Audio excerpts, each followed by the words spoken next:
Hey FreshBooks users, so this video is going to help you business owners who are using FreshBooks for bookkeeping to do like a little health check on your business. Not really an official audit of your books, but you know when like you go to the doctor for a physical and they sort of just work their way through, checking you out from top to bottom, head to toe. So it's going to be like that. So I want you to open up your FreshBooks file and follow along as I tell you where to peek inside your account. And if you notice something that I'm talking about is a little out of sorts and doesn't match what I'm showing, then you can begin to further diagnose the problem. We're going to work our way thoroughly through the items on this list. Check and see if your accounts aren't reconciled.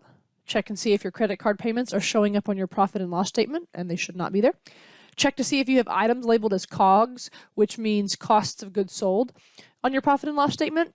And if you aren't supposed to have those there, you want to make sure that there's nothing there. We'll check your balance sheet and your general ledger to look at an account that FreshBooks calls petty cash and see if you have a balance. You should not have a balance in the petty cash account. It's more like a clearing account. And then you're going to look at your profit and loss statement to see if you're using the dreaded personal account to categorize transactions. You shouldn't be using that account. I'm going to deep dive into these items, and then I'm going to quickly brush over a few more places to spot check at the end of this video, so you got to stick around to the end. All right, let's dive in.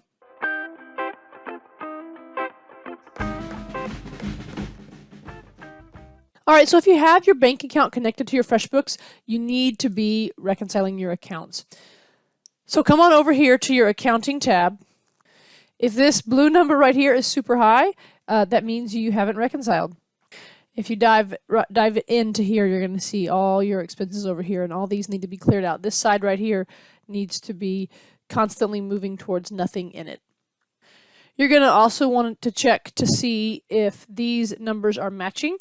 They should have many times where they should match. Every once in a while, your bank might be a day behind, like pushing the transactions over. But in general, you want the FreshBooks balance and the bank balance to match. The other place to check is if you go to your balance sheet and pick the date of the ending of your bank statement, make sure that that matches what the balance sheet says on that date for that account. One of the key issues that might help some of y'all fix this problem is you may or may not have set your opening balance properly, and so if you need to go and change that, you come here once you're in the bank account to reset the opening balance and make sure that that is correct. You'll be using your bank statements or your bank login to get that balance as of a certain date. If you have a lot of banking history from before this opening balance date, you're probably going to need FreshBooks support to put those transactions in your bank account, and then you'll be able to go further back in time. A little bit complicated. I'm not going to dive in here, but check, see if you got it right, see if you got it wrong, move forward as necessary.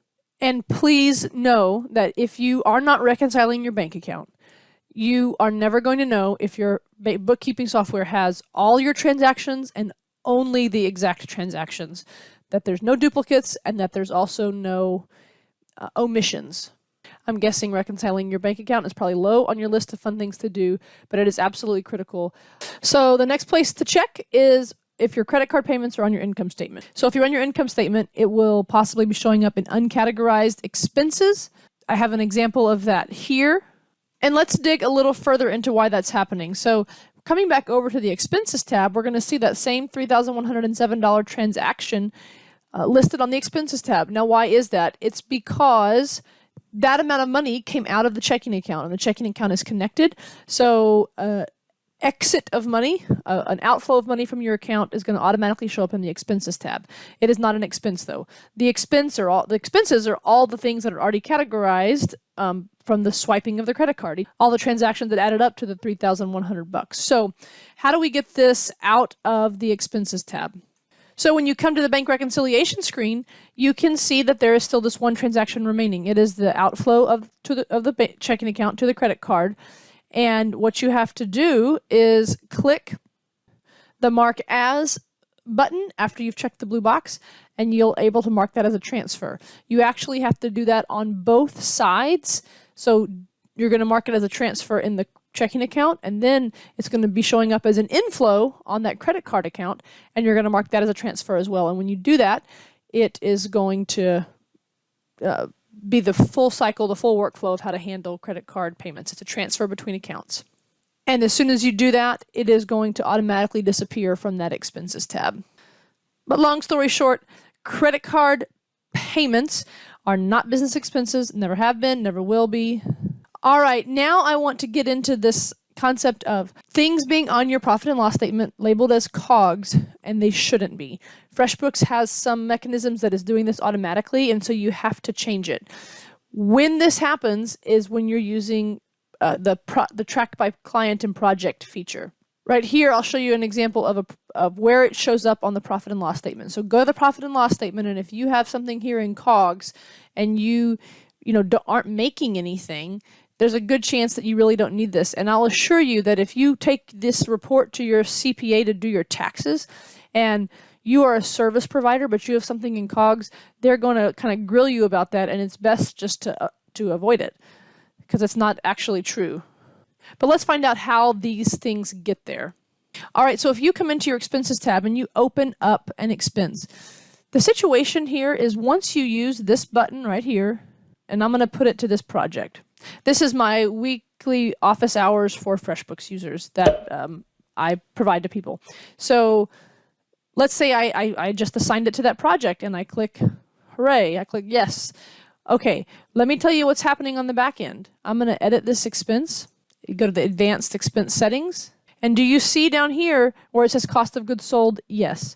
So this isn't cost of goods sold, but I mean, and this expense does not go to this project. But let's say it did. Maybe it's just like a piece of software that I needed for that project, and I kind of wanted to mentally know that it goes there. Anyway, you got to come in here and you got to mark it as not cost of goods sold. So what did I just do? I left it as assigned to a certain project, but I told FreshBooks, don't put it up at the top of the income statement. Put it back at the bottom where it makes more sense. When I think of COGS, what it's trying to do is it's trying to put your variable costs, the costs that vary with the amount of work you're doing. It's trying to separate those out, but it's just not COGS. It's not the way to think about it. Most people who have like a formal accounting education, when they're learning about COGS, they're learning about it as a concept in like manufacturing. So I'm going to tell you one other way to figure out how to understand which items are populating that COGS line so you can go and change them. You're going to go to your report section, go to your expense report. You need to set the filter for whatever days you need it for. And then you're going to go to more actions and you're going to go to export for Excel. So you're going to get this Excel file that has no and yes in this column. And if you filter for yes, you will know which ones are labeled as COGS. And then you can go change them. So the way FreshBooks built this, because they don't have a checkbox on this screen, they had to decide, are we going to put everything that is labeled to a project as COGS or not as COGS? And they ended up picking, let's put it as COGS, and then you have to go change it if that's not right. If they had a little button here, like mark as COGS, that would be nice. So hopefully you caught this problem soon and you watched this video soon in your FreshBooks journey so that you don't have a lot to go back and change based on that Excel download. And speaking of catching problems soon, if you use FreshBooks, you need to be subscribed to this channel because I will tell you all these things that you need to be looking out for free. Just watch my videos. All right, moving right along. The next place to check is I want you to go check your petty cash balance. There's two places to do this. You can run your balance sheet and see if there's anything in the category called petty cash. It's going to be at the top. Or you can go to the general ledger, which is in your reports tool, and it needs to look like this. Do you see how this has this nice ping pong ball action? This tutorial is not the place to explain fully how to manage this petty cash account, but just know that FreshBooks built this kind of like a clearing account. It's not like petty cash like your grandpa maybe talked about how there was like, the admin at the office had some cash in the drawer to give to people if they needed it. It's not like that. It's like a clearing account. It's where everything that comes into FreshBooks kind of starts. You can kind of think of it that way. And then it gets put to the right spot and moves out of this account. And all that's left are the transfers between your accounts. All right. So to get to this, go to reports, go to general ledger, and you will see all your accounts, but you want to look for the petty cash account specifically. And you want that balance to essentially be 0. And as long as the ins and outs are the same, it'll be 0. All right, coming back here to the expenses tab, y'all, I say that there should be nothing on your profit and loss statement in this account called personal. So in here, as you're categorizing your expense, you have the option of this account called personal. It shouldn't be used. If you did have an expense on your business card or checking account that was personal, you need to book that to owner's equity. Think of it like this. You go to the grocery store, you forgot your wallet, and for some reason you have your business card and you pay for your groceries, $100. What that really was that you took $100 out of your business, you're supposed to put it in your personal account, and then you're at the grocery store and you're using your personal account to pay for the $100 groceries. But you just skipped that step of taking it to your personal account first. And when you remove cash from your business like that, if you had taken the $100 out, that's going to be on the balance sheet in owner's equity. As I have tried to think about how this personal account came about, I think maybe if you were on the lowest account of FreshBooks where you only get the 5 clients, and I think that doesn't have a bank reconciliation feature, but I think you can connect your account. And so if those expenses are coming over and you don't have bank reconciliation, which is where you mark your expenses as owner's equity, then I think those folks might have to use this. But hopefully your business is growing. You're going to be moving up plans, you're going to be able to reconcile your accounts because you should be reconciling your accounts, and then you'll never have to use this personal account again. I guess if that is you, you'll have to go back and change those transactions that you'd marked personal and put them properly to the balance sheet in owner's equity. The reason I don't know for sure if that's who this is for is because I don't have any clients on that low tiered plans. I've never actually seen the account that has just the 5 client maximum and that doesn't have the bank reconciliation feature. All right, so I've explained these 5 in detail. Now I'm just going to list a few others that I've seen recently, so thanks for sticking through to the end.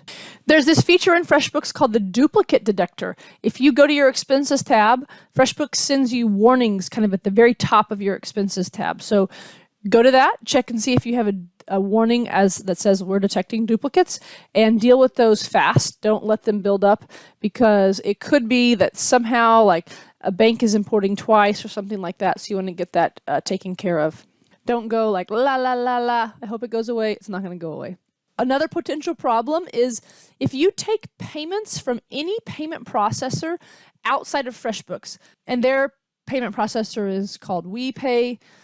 If you have payments turned on and you send an invoice and your client pays you via the invoice, you have both the gross amount put in as your invoice and your income, and then they actually put that small deduction that they take for the processing fees in your FreshBooks. But if you use another processor, like you're selling stuff on Shopify, or if you're taking payments on Stripe, the fees that come out, so when you sell $100 but you're only seeing like $95 deposited in your bank account, that fee is not in the expenses tab. So if you're using another processor, you need to be thinking, how are those expenses getting in here? And if you're not manually putting them in there, they're not in there, and your books are wrong. If you charge sales tax on an item outside of FreshBooks, so this is related to, you're taking payments on Stripe or another payment processor, it's going to be a lot of manual work to get that in there. And the reason why you need to have that sales tax liability is because you're only making those payments to your jurisdiction, your county, your state, whatever. You're only making those payments once a quarter, maybe once a month, maybe biannually. And that whole balance of what you owe the state needs to be listed on the balance sheet until you pay it. And the only way that's getting in there is if you're manually putting it in there and saying, this portion of the money I'm making is actually sales tax and not my money. It's the state's money, and I got to give it away at my regular interval. If you're selling everything and processing everything through FreshBooks, FreshBooks is putting that to that sales tax liability account. But if you're using something else, it's not going to be put there unless you put it there. Here's another one I have seen recently. A client thought that the time that she worked that she was going to bill her clients was an expense. So let's say she worked 5 hours at her hourly rate. she would hand enter that as an expense, manually enter the expense, to then be able to populate it to an invoice, and that is wrong. That's not how you do the time tracking. Your time that you work is not a business expense. It's not a cash transaction. You need to use the time tracking feature properly, and so if you are like her and thought you needed to hand enter those and thought that you should be putting your time in as a manual expense, your books are wrong. Here's a new one. FreshBooks in the last like 6 or 7 months has announced a Dropbox integration for receipts and a receipts photo app that I think they built. But both of those are only for people whose bank accounts are not connected to FreshBooks. So if you got excited and, a little trigger happy and started taking pictures of all your receipts, I think you're going to be seeing that they're populated twice if your bank account is connected. So check that during the spot check, because those only work for people whose bank accounts are not connected. But your bank account surely should be connected, because it is a lot more accurate than trying to manually enter expenses. It's going to allow you to reconcile. It's cloud technology. You should use the bank connection. All right, the last one I've got is that you're not taking refunds for your expenses into account properly. The refund situation in FreshBooks is a little bit complicated.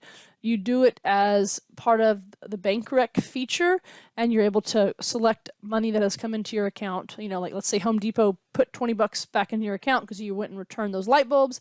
That deposit back in your credit card or in your checking account needs to be marked as a refund from the bank rec screen. It's a little complicated, so if you know that you are having a lot of refunds, you probably want to check and make sure that your workflow for that is proper. Otherwise, you're going to have a situation where you had those initial expenses and you're marking them, but you're not accounting for the fact that you're getting money back. So your expenses, your deductions are probably going to be overstated. I do have a video about how to properly book refunds, and I do think it's a good video, but I actually still think there's a better way to deal with it, and the concept of refunds is tricky, so I'm kind of thinking about how to do that. So pay attention, I might be doing another refund video soon, because there's some limitations when you want to track those refunds back to certain projects and clients. All right, y'all, this is just a little spot check. I hope your FreshBooks file is healthy. I hope there's only some minor adjustments to make. If you do need any more explanation, please comment below or reach out. I'm Kate Josephine Johnson, and I help businesses build their business legacy.